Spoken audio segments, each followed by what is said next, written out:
Speaking of Happy presents Frankly Speaking. With co-host Eli Rigatuso, founder and queer transmasculine two-spirit of the Menominee Nation, and the lovely Avalisa Eli, model, public speaker, makeup fanatic, and outspoken transgender advocate. Together, we are Frankly Speaking. Yes, we are. Bonjour, bonjour, bonjour. My lighting is all types of messed up, I was gonna but say we're just going to deal with it. Yeah. Are your batteries out on your little... No, Hair it's light just too or... far.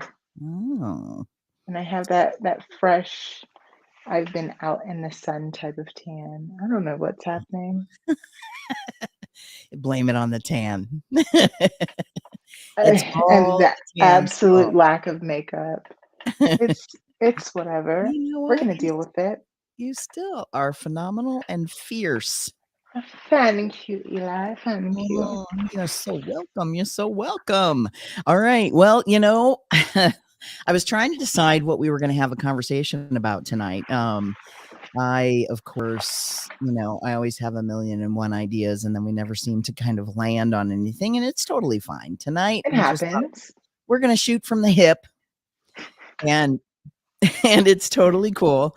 We are going to wrap up as close to 9 o'clock or maybe even a little earlier as possible, as Avalisa has some things she needs to attend to, and we want to respect her time. We certainly appreciate her Thank you. joining us. And first of all, I just want to say last week's special episode of Speaking of Happy, which if you missed it, you can go to Speaking of Happy's Facebook page and you can watch it, was truly phenomenal. Like, thank you, Avalisa, for all of the ways in which you shared your own personal story.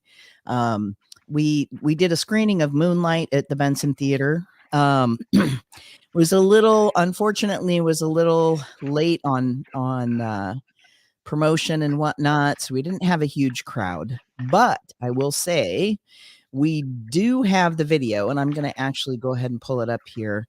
But we had about an hour and a half long conversation on Speaking of Happy that Avalisa guest hosted. I did not want to center myself, never intended to center myself in that conversation, despite what the online haters wanted to say about it. Yeah, I got me a hater.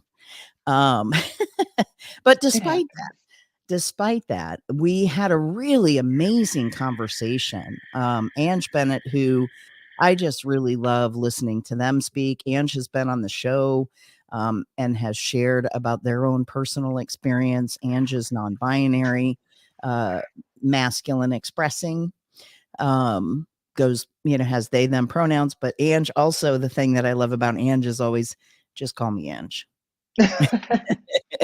No pronouns necessary.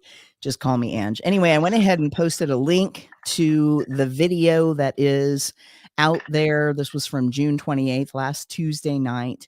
But again, Avalisa, Ange, Drew Pauly, who, I mean, shared so many amazing things that just really helped to kind of put into context how important this film is. Elijah made some really beautiful comments, and Dewan Lamont Hayes, like, that didn't surprise me at all about them, because they've done just so many phenomenal things. So, you know, truly, if you get a chance to go and watch the panel discussion that we had, please go to that link. Not right now. Stay here with us right now. Go to that link and watch it if you haven't watched it already.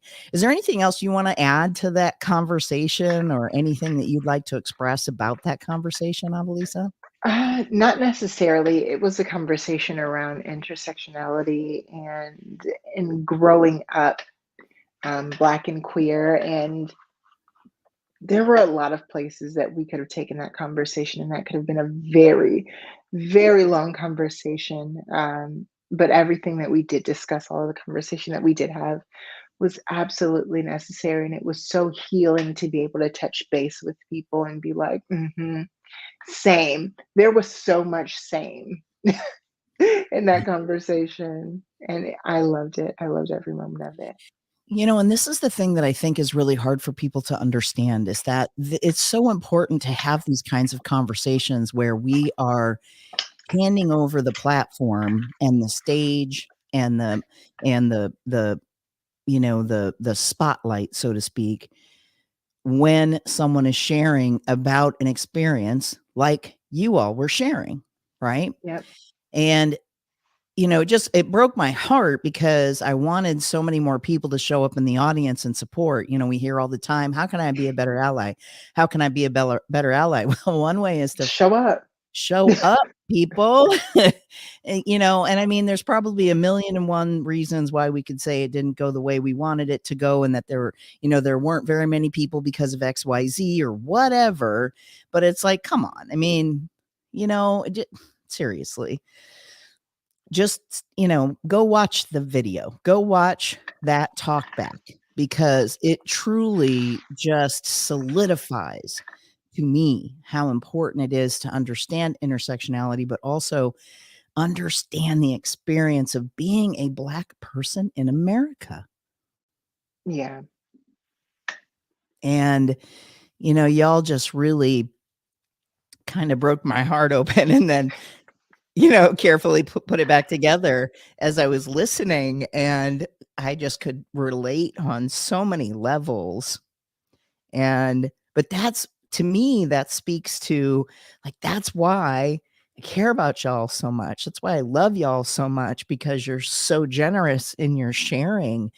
And I am a stand that we have a better life, that all of us can live and create an America that we can all be proud of. Because Right. the one that we got right now, I'm not so proud of. Coming off. I was about to say it's all right, but I think that's giving a little too much credit.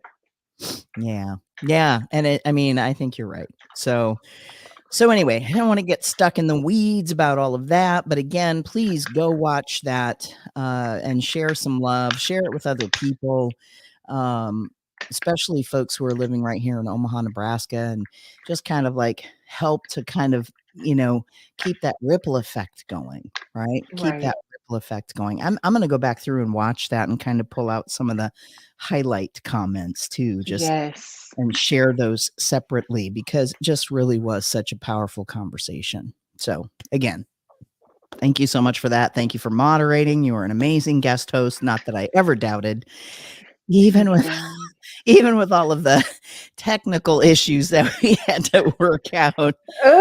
Yeah. Nobody Yeah. knows about the morning of. No, nobody knows about that. And what we do to make these things happen is, it's not like we just show up and the miracles are all there.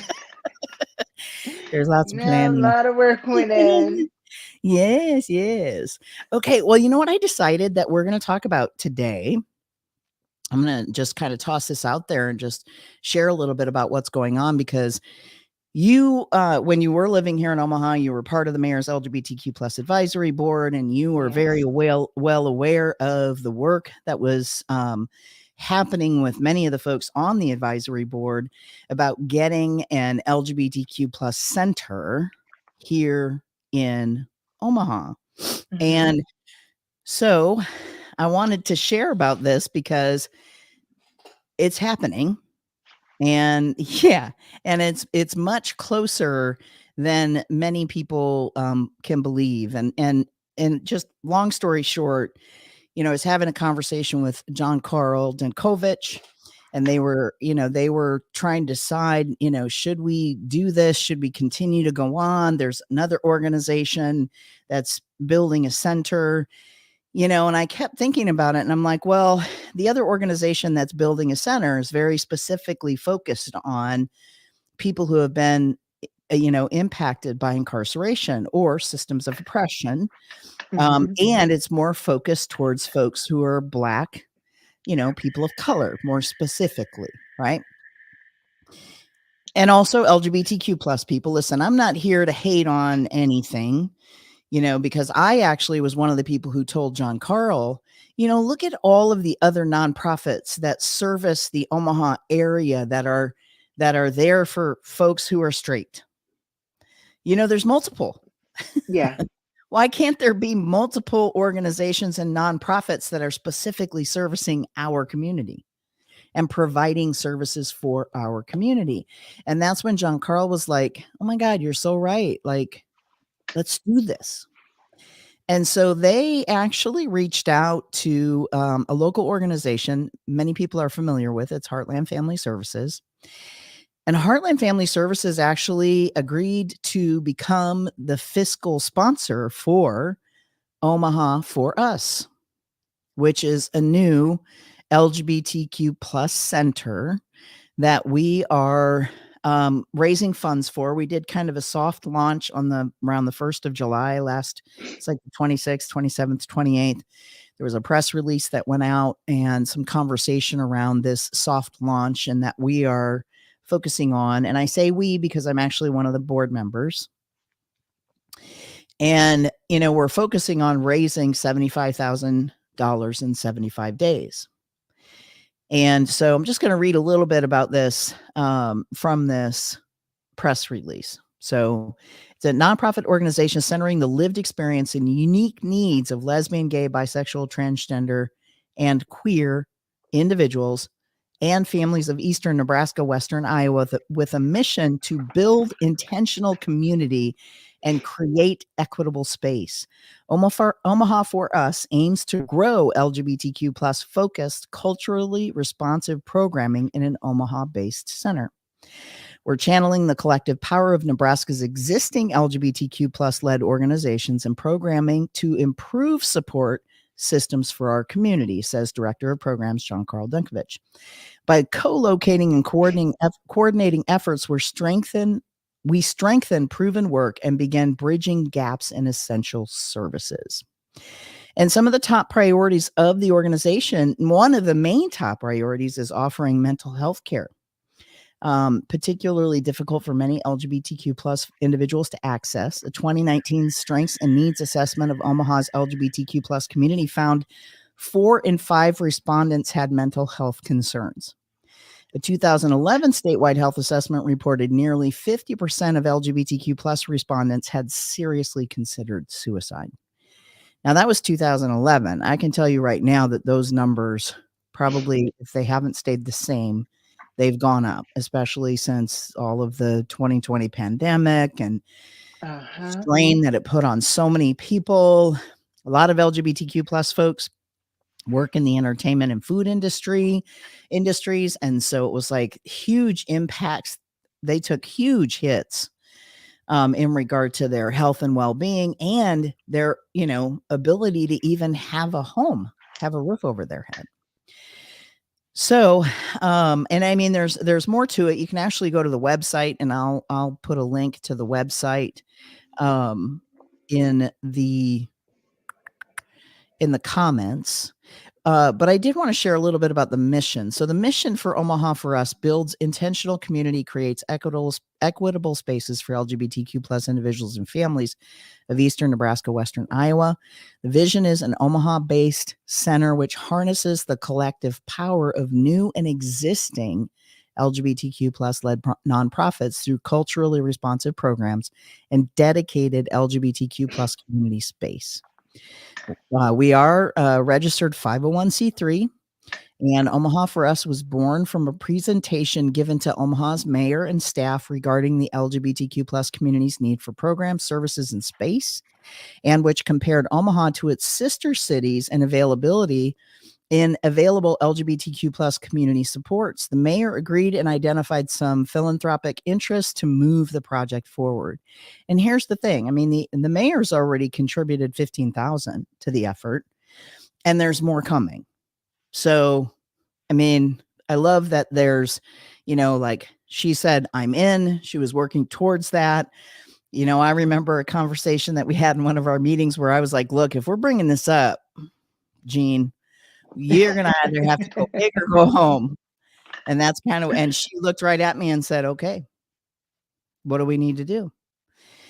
So, I think it's really just an amazing effort. Again, this is not to compete with or take away from the efforts of Black and Pink. There, I said it. As a matter of fact, one of our board members is the interim executive director at Black and Pink. She is very committed and understands that these are two very needed organizations here in the Omaha community, because one very specifically is servicing folks who have been impacted by incarceration, as well as other systems of oppression, but more centered around people of color.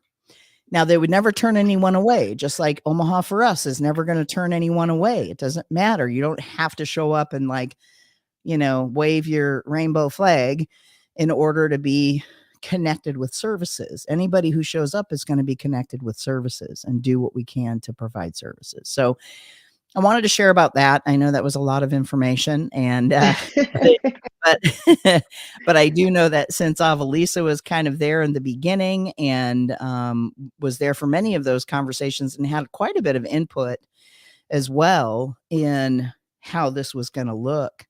But I didn't know whether or not you knew that it was actually happening. I didn't, and it's absolutely amazing to see it happening. I think one thing that happens very often is that competitiveness makes people think that there has to be one or the other, and when you are servicing a community, as much service as you can get is helpful, instead of trying to have one person control everything.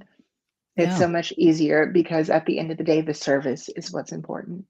Yes. And the people who need it. It said, according to a report from funders for LGBTQ plus issues, Nebraska received only 151,000 of $92 million in funds for LGBTQ plus issues disseminated in the United States from 2017 to 2018. Doesn't surprise me. Right? So, I mean, there are people out there willing to fund these things. It's also, Omaha is only one of 7 out of 50 of the 50 largest cities that still does not have a center. Yeah. And I mean, there's also there's been let's see here. I'm trying to find. So the strengths and needs assessment, that was another thing that we discussed, because we had a presentation from the Omaha Community Foundation, in that, we have 7 in 10, and this is right here in our Omaha metro area, but 7 in 10 people have experienced some sort of stigma around being LGBTQ plus. 1 in 10 people identifies as LGBTQ plus. I was gonna try and find some of the stats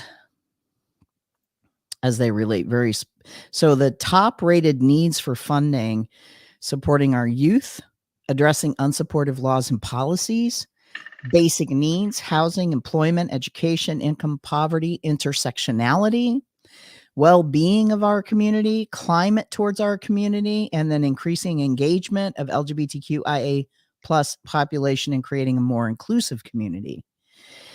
Also interesting, and I'm trying to find the stats on this, but one of the other key areas uncovered by this survey, and it was done by like people right here in the area, Right. is the lack of support for folks who are transgender, non-binary, and gender non-conforming, which speaks volumes, right? Mhm. So I'm happy, I'm grateful to be a part of something that I hope to see grow into something really huge.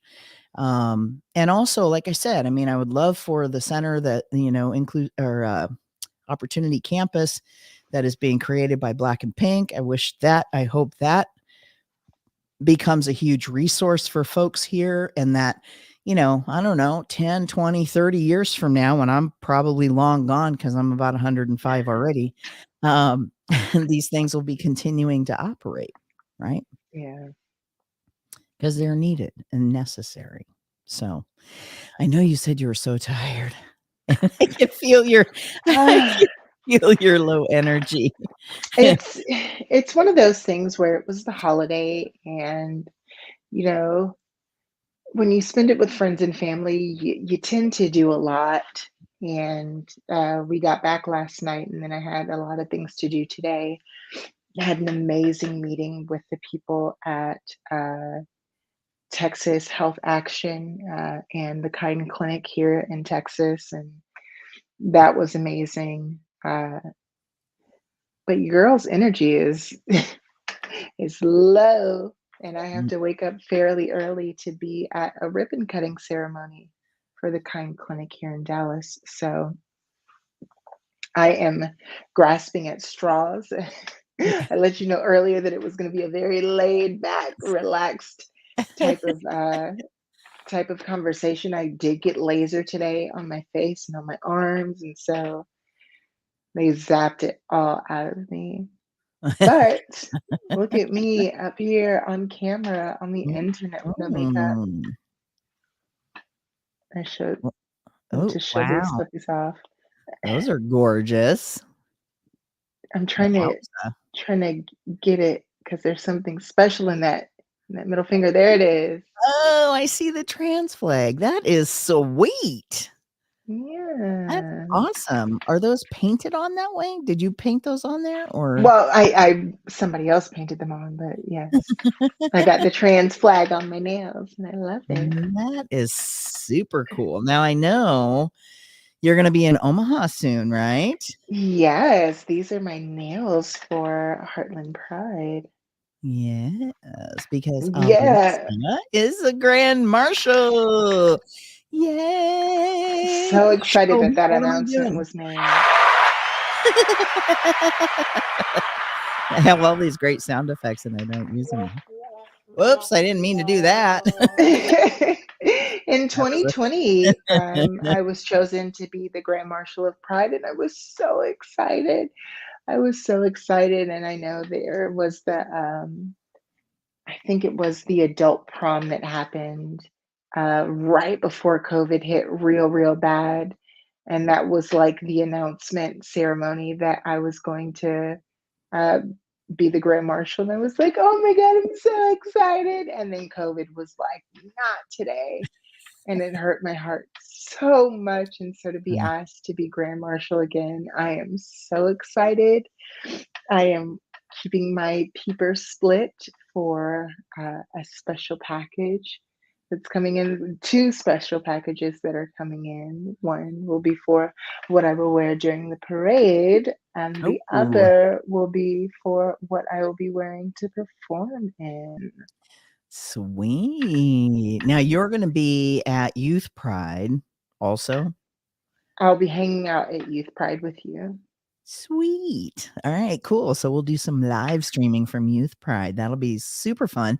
I gotta put up my calendar, so people can go and, like, click to sit and have time with us, but I love it Mm. because it'll be all set up in the travel trailer, and, uh, I don't know if you've watched any of the videos where I finally now I have 3 camera angles. This is all good. So I'm really excited about being at Heartland Pride's event. Might have to add a 4th camera to our little setup just so I can be sure to You get might your have close up. to. But it'll be super fun. So if you are watching, keep your eyes peeled to Speaking of Happy's Facebook page, where I will be posting here soon a way for you to actually go in and schedule time. And I'll be having 20-minute slots where you can sign up to come in and sit down with Avalisa and I, and we will ask you questions about what pride means to you. Um, you know, we'll just have some wonderful conversation around all that. I have a whole list of questions, but I am so tired. Like for some reason, and I know now because we had a huge storm that just kind of rolled through here about an hour ago, and I could not sleep last night for the life of me. Kept trying, kept trying, kept trying. Couldn't. I probably got a total of 3 hours of sleep. But I'm pretty sure it's because of the storm and the weather, the weird weather and all that. So, There's also something weird that's happening out there, and I don't know specifics, but there was like some atom testing that happened what? um, over the 4th of July. Really? Yeah. Where at? Here? Apparently, no, I don't Oh, know where it is. I'm pretty sure it's in the United States, but someone was talking about how the last time they did this was in 2012, oh, and um, this lady was out there. I won't say that I do or do not believe in what she said, but she said that it shifted, like the impact of testing atoms and colliding atoms was so hmm, intense that it shifted us into a different dimension or something like that. And that what they did yesterday was even more um, higher speed, higher impact than what they did back in 2012. hmm. And she was like, "Don't drink on the 4th of July. Don't do this because it's going to wipe you out." And I was like, "Okay, I'm going to stay on top of it." And then I drank a little bit. So, Well, there you have it. I didn't. I actually have been binge watching RuPaul's Drag Race. what season are you on now? I am now on season 10. Okay. I'm watching the I was episode. about to say who won, and I was like, "No." No, I'm on the episode, Monique, Hart, Mo Hart, I think now is what she's going by. Mhm. It just after her elimination. So, and where like she did not know the words to the song, and That was the Mermaid Runway. yes, yes, you got such a good Look, memory. super fan. Yeah. Which, by the way, for those of you who are watching right now, we are working on trying to get some former RuPaul's Drag Race girls and folks who are transgender and non-binary to come on and share a little bit about their experience with the show. There's some things that they can't talk about, which is totally fine, but we would just love to have them. So you heard it here first. We're working on it. We'll keep you posted. I thought Peppermint got robbed though in season 9. She went all the way, and I mean, was it Sasha that got it? The queen, the bald queen that does all of the, Yes. like, somewhat Victorian And we thought it was gonna be Shea Coulee, Sasha and then the wig that snatched it Sasha right out of her hand. Velour. Sasha Velour, that's what her name is. Yeah, Mhm. Sasha Velour. But man, Peppermint served up, like, really. Like, Peppermint was the first queen to actually come out as trans, correct? On the show? No, not on the show.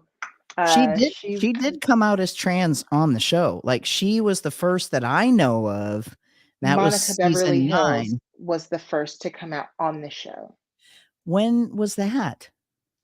That was season So 7. how did I miss that then? Which episode? No, we talked about Monica. Why am I not remembering that? Probably because I'm watching too many episodes. You're running through. Monica was the Monica first Beverly one. Hills. Okay. Mhm. She was the first one to come out on the show, during the Gotcha. season. Peppermint was one of the first to come out as early as she did. Um, and I won't say much more than that because I think all of that may be confidential. Oh, okay. But, but yes, Peppermint, where Monica was very quiet about her transition, Peppermint was very open Yeah. about being trans in her transition. And her coming out happened still during the press tour. Ah. And there was really no way of avoiding it because press starts when the season starts, and Peppermint had boobs. So everybody knew she was trans before she said it on the Um, show. oh. Yeah, see, I mean, I just knew she was because 'cause I've actually been following Peppermint, even not I mean, not even knowing that she was on RuPaul's Drag Race. Like, I was just following her because I can't even remember, I saw something online and was like, "Oh my god, she's fabulous."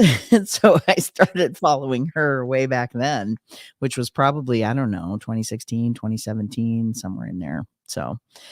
Um, so yeah, there's more to come, but that was, oh my god, did they ever come after Eureka after the, uh, Snatch Game challenge? She was so great in it, though. She played Honey Boo Boo's, the little girl from Honey Boo Okay, Boo. uh-huh. I was like, which one was Eureka's original Snatch Game? Yeah, well, she was only on, well, she was on season 9, but then hurt her knee. And then injured herself and then came back for season 10, and then Yeah. she's going to come back again. Oh, well, see, no, I did not know that, but anyway. That's why I Um was like, had to do some Yeah. math there. Well, yeah, because you're, like, super fan and have been watching all along, and I have, I know a one of lot the of things, these people. yeah, and here's one of the things I wanted to talk to you about, because I think it's really, I've seen an evolution in the show. Like, I'll be honest, I was a super fan until all of the stuff that came out about Rue being anti-trans and disrespectful and all these things. And so I think I stopped watching after like season 4 or 5. That was when Yeah. everything kind of hit, the shit hit the When fan, so to RuPaul speak. said competing in Drag Race as a trans woman is the equivalent of somebody doing performance enhancement drugs in sports. And then she got called out for it real hard and she decided to post some trans pride, but instead of putting the trans flag, she put the train flag on her Twitter. Um, yeah, that was a rough time for Drag That Race. Well, yes, it was. And I mean, she lost me as a fan. I had loved RuPaul all along. And, that was hard for me. I did watch that show she did about the drag queen with the young kid. What was that AJ called? and the Queen. Yes. I watched that, and that kind of warmed me back up to her, but I was still kind of hard line in the sand, with the Drag Race stuff, and I haven't gotten to the seasons yet where she's really started to change some of the ways in which she refers to the queens as well. But I will say that episode, uh, season 9, actually, Peppermint's season, I noticed something. There was a huge shift in kind of the way in which the girls were in the workroom even. And just, after Peppermint came out as trans and, like, all of the conversation around that, I just felt like, So there's so many little things that you miss when you're not paying attention for it. The names, they always used to show the boy name. Now they only show the queen name. yeah. Um, And they pretty the much way, call them by their queen name throughout, like, uh-huh. whether or not they're expressing as their drag persona or as their boy self. And then in, I think, a season, you're really close to when it happens, is when the entire um, rebrand happens where it's no longer RuPaul's Drag Race May the Best Woman Win. It turns into May the Best Drag Queen Win. Ah.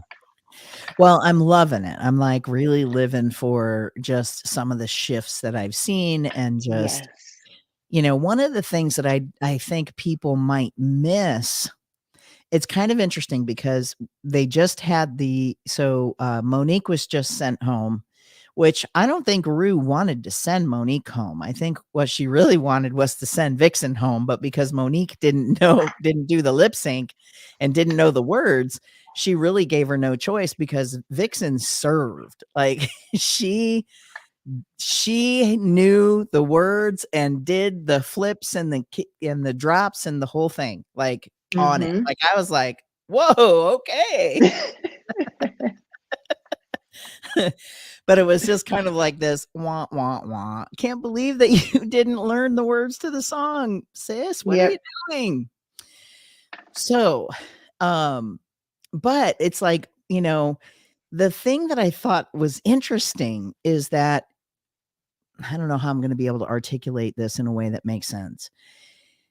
There's a certain camaraderie that you can see between the girls. Like, they know that they're competing with one another, but there's a certain kind of empathy and compassion, right?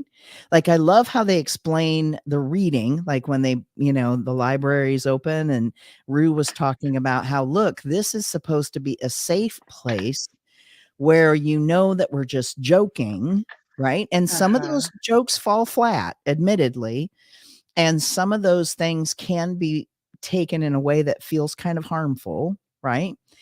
But I just like how there just feels like there's this shift towards, look, we don't have to be backstabbing bitches on this show.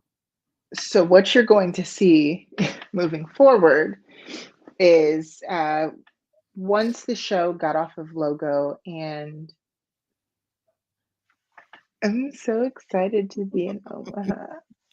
Oh, Um, hey, that's a LinkedIn comment. Sarah, thank you so much for uh-huh. watching on LinkedIn. Whoop, whoop. What you're going to see happen with the show is as the show moved from Logo to VH1, VH1 started doing a lot more producing of the show. Mm, And so things will stop making as much sense. Certain eliminations are going to be like, why? That's not what should have happened. Certain relationships are going to be very heavily dramatized just for the sake of mm. of TV, reality TV drama, and it's really sad. But I do look forward to you making it to the season that is airing now, because this current season that's happening right now, has been my favorite season of And, s- Drag Race and it's ever. season 14 is what we're at now, No, or 15. this is All Stars Oh, season 7, I think, the all winner season. okay. Okay. Is there still an original Drag Race happening? Like, There, all of it's happening. okay. You have your original season, you have your All Star season, you have Celebrity Drag Race that happens on and off. Um, And then you have all of your different franchises around the world, and Drag Race France just started, I believe. ah, yeah. I mean, RuPaul, you gotta love her. She makes a comment in season 9, I think it was. She was like, "I brand everything." And I was like, "You go, mama, because yeah, I got you." Yeah, moving forward, you'll also start to see RuPaul um take she starts living in her producer status, and she stops taking it as seriously, and it makes it a lot more fun. Yeah. Well, I mean, I just love her. There was like I wanted to like tweet her. I think it was season 9. There were a couple of episodes where she sounded like she was really sick, and like she still did the show. Like one like where she was like really stuffed up and you could just tell. And then the very next episode was an episode where she wore those sunglasses and she had them on that whole through the whole ending The part. face Kini, yeah, Raven wasn't able to make it, and so there was no one there to do her makeup, and she has stopped doing her own makeup, Oh, interesting. So her way around that was having her entire face covered. so now Raven, is Raven one of the former I love Raven. Raven is Uh-huh. amazing. And Raven I so love Raven Raven as does well. RuPaul's makeup? Uh-huh. Raven does RuPaul's makeup, and Delta Work does RuPaul's wigs. Wow, okay. Cool, cool. So what There's were you some gonna say drama about behind that with the Emmy nomination. really? Why? What happened? Yeah. Mm. Matthew Anderson was doing makeup for RuPaul on, I think it was season 8 or season 9. Um, it may have been season 9 that Matthew Anderson did RuPaul's makeup for the first episode, and then Raven and Delta Work jumped in for episode 2 until now. But they nominated episode 1 for an Emmy, Oh, but nominated Raven and Delta Work for hair and makeup for the show instead of Matthew Anderson, who oh, actually did hair and makeup for the episode that was nominated. oh, well, that was probably didn't go over well with some folks. There's a dark side to RuPaul's Drag Race and the underside of RuPaul's Drag Race that you really don't hear about unless you're listening to certain people, or you're having conversations with people. Certain people don't care about Yeah. their NDAs, specifically Willem, who is always the person to go to if you want to hear Drag Race tea, because Let's get Willem Willem on spills the it show. all.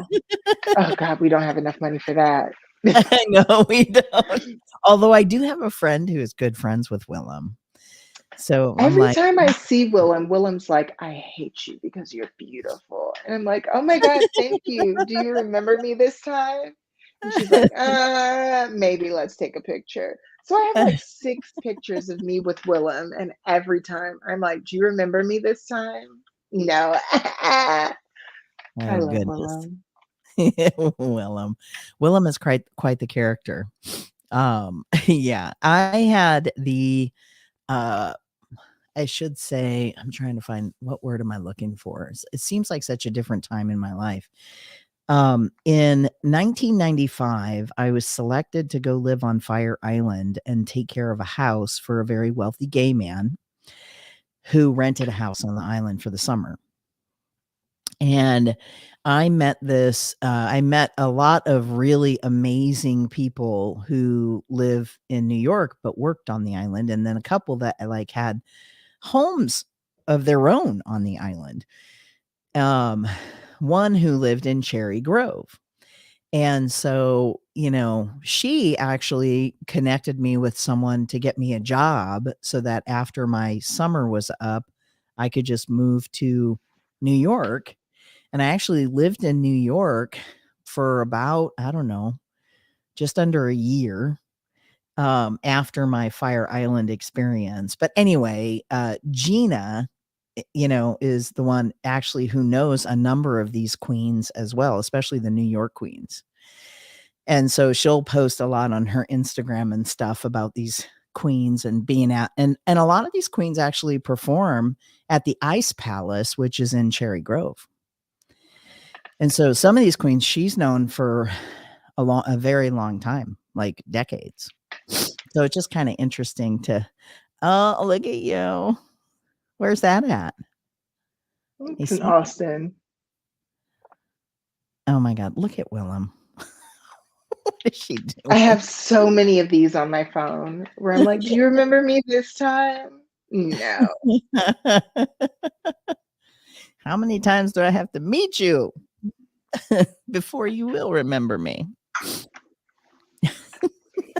Too funny.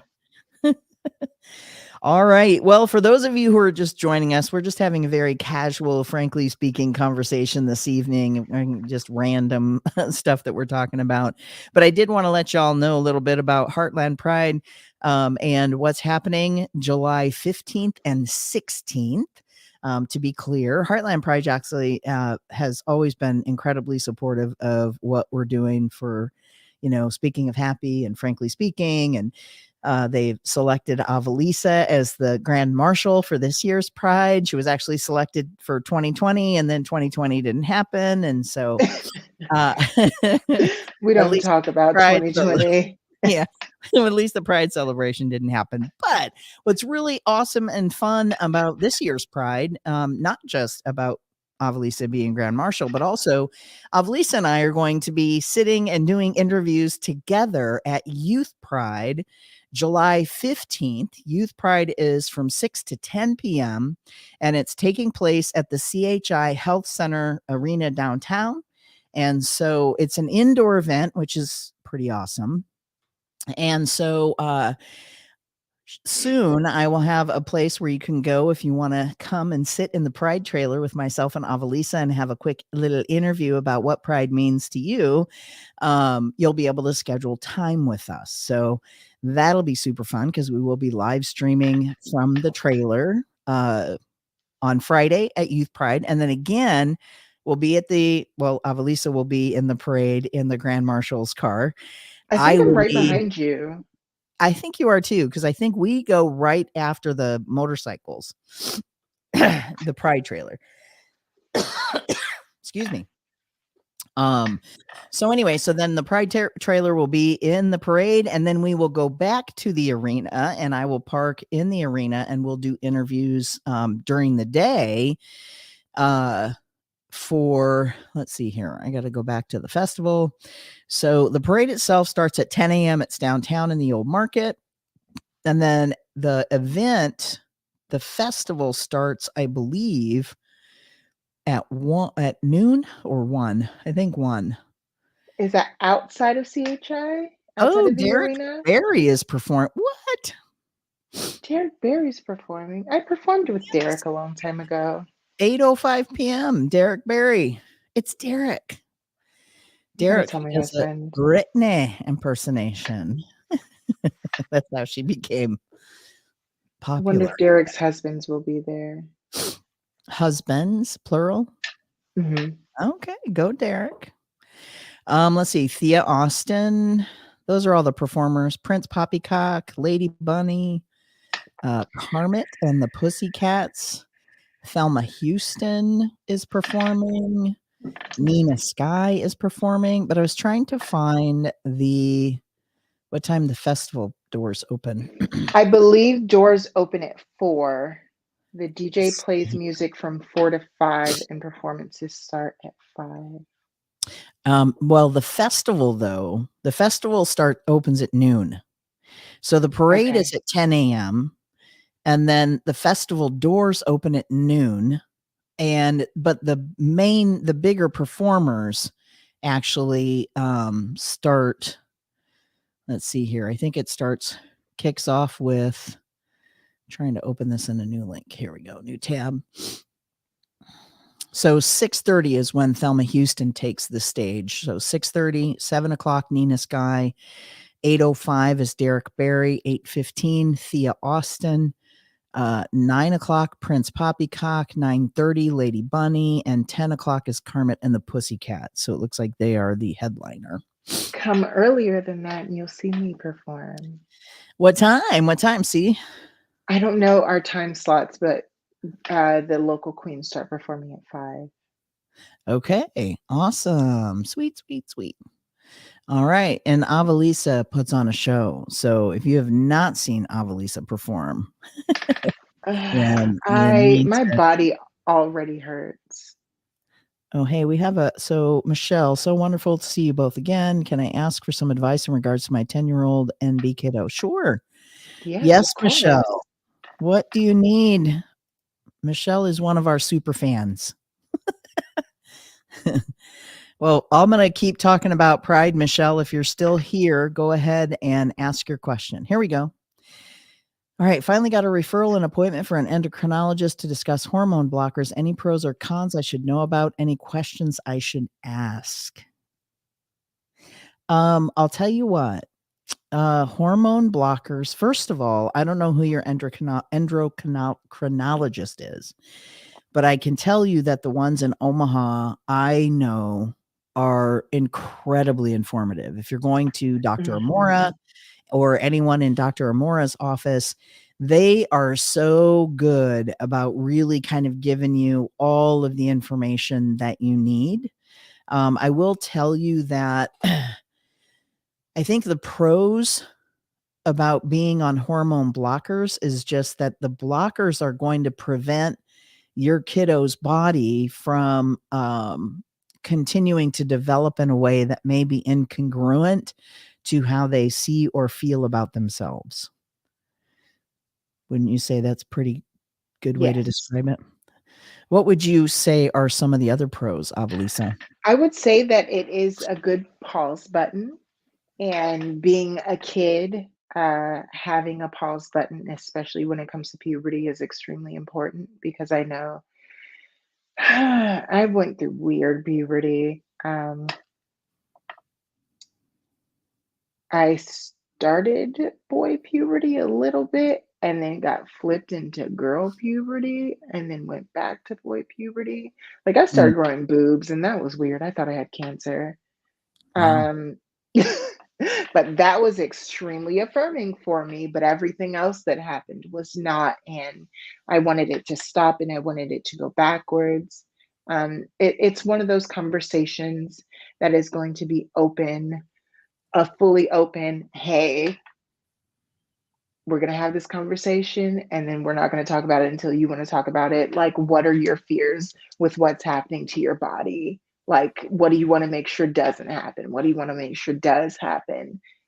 Type of thing. I know for me, if I was able to go back and be on blockers, like to have even more petite shoulders and to, no, I'd want to be as tall as I am. I need that.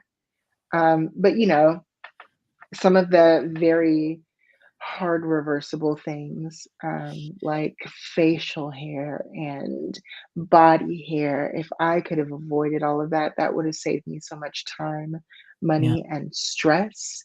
Um, as far as the other way around, like if you do not want boobs and they start growing, it's terrifying. It's disgusting, and having your body betray you in that way is something that it takes a long time to come back from. So being able to put a pause button on that and to not have your child's body betray them is going to be so good for their mental health. Yeah. Well, and it's also important to understand for folks who don't and think that this is more evasive than it is, that the effects of puberty blockers are physically reversible. Yeah. And that puberty blockers only pause the production of testosterone and estrogen hormones. Once a person stops using these medications, their body begins production once more, leading to the development of breasts and facial hair, et cetera, et cetera. So as Avalisa was saying, it is a pause, right? I do see here that Riley did say Dr. Dworak, and actually I've heard this from a number of different people. At One World is an amazing resource, and I would agree. And let's see here. The biggest issue right now is having a pair. Yeah, Oh, yeah. yeah. And I will say the blockers. Let's see here. I do not know if the blockers themselves, I believe the blockers will stop that. But again, it varies with the kiddo. Same thing. So, there are some side effects to taking blockers. They're generally considered safe, but they do have some side effects. Could be headache, fatigue, insomnia, muscle aches, changes in weight, mood, or breast tissue. It does say here spotting or irregular periods and menstruating patients whose periods are not completely suppressed by blockers. So that may not be completely suppressed, but it is going to, like Avalise keeps saying, it's a pause button on how your body's going to develop, which I wish that I'd had that pause button, you know? So it says here puberty blockers delay changes that can affect gender expression, including breast growth, facial hair, periods, voice deepening, widening hips. Puberty blockers don't stop acne, body odor, or underarm or public hair or pubic hair development because these changes are not controlled only by estrogen or testosterone. Most experts do say that they are safe. Blockers are safe. Let's see here. The Endocrine Society and the World Professional Association for Transgender Health support the use of blockers for kids who want to delay or prevent unwanted physical changes. So it's a really great thing. Says what are some of the side effects of puberty blockers? While puberty blockers are generally considered safe, they do have some side effects. Possible long-term side effects of puberty blockers: lower bone density. To protect against this, we work to make sure every patient gets enough exercise, calcium, vitamin D. So some of the things to kind of keep in mind there. Delayed growth plate closure, leading to slightly taller adult height. Well, I don't know. For some folks, that's not a problem. right? Being tall is not a problem. It does say less development of genital tissue, which may limit options for gender affirming surgery. And I know that is a big impact for trans women because, However, we have a workaround these days. yeah, what's that? It is, I believe it's PPT.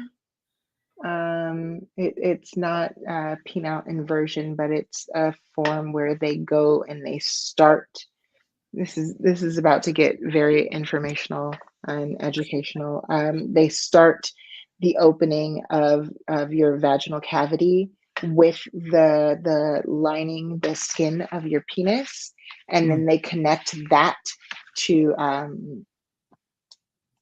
to areas inside of you that already exist. And so they don't, it's not penile inversion where you're using what you have to create your vaginal cavity, but they're yeah. using what your body already has. Yeah, Um, because I believe that that did have an impact on Jazz Jennings and her yes, bottom surgery. unfortunately, Jazz, she had a perennial something, perennial pull through or something like that. And it Mm. was at the beginning of that technology. Now they have robotic assisted perennial pull through. Ah, And so hers didn't go as it should have. However, they've gotten much better with the surgery. And I was actually thinking about getting robot assisted perennial pull through, but mm, it's a lot. It's a little bit more to recover from. wow. Yeah, I mean, it's, any surgery is going to be, our bodies handle those things differently, right?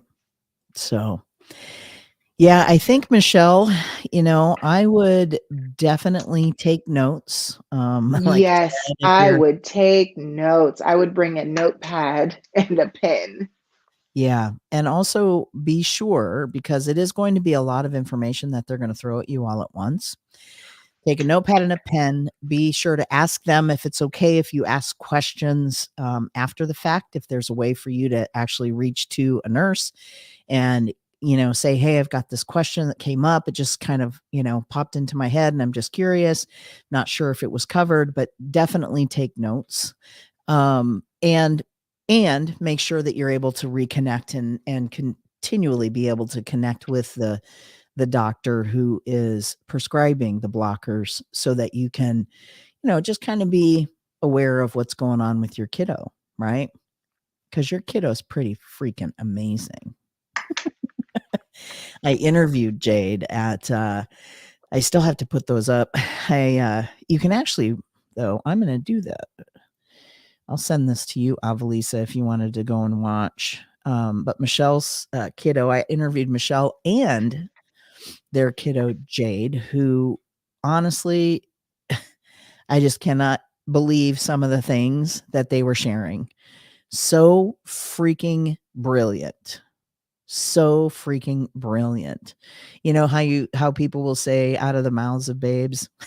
Mhm. Well, they had some really amazing things to say. So I need to go and find their interview, but I'll send that to you. You can watch that. Aw, Michelle, I was Awesome. really excited to meet them too. Great to meet you in person as well, Michelle. So you'll both have to be at Youth Pride and come and say hello to Avalisa in living color, I will right? be there. Yeah. Fully done. Yes. Serving it up. Serving it up. All right. Well, we got a couple of minutes left. If anybody wants to ask us a quick question, I do see that we have 4 folks watching. Again, Michelle, thank you so much for tuning in, for always being here and asking questions. Sarah, thank you for your saying hello and popping in and tuning in from LinkedIn. We've been live streaming to LinkedIn it's kind of an off and on thing. We have an off Mhm. and on relationship with LinkedIn because sometimes we like to drop F bombs. So it just Depending depends on how upon riled up I am.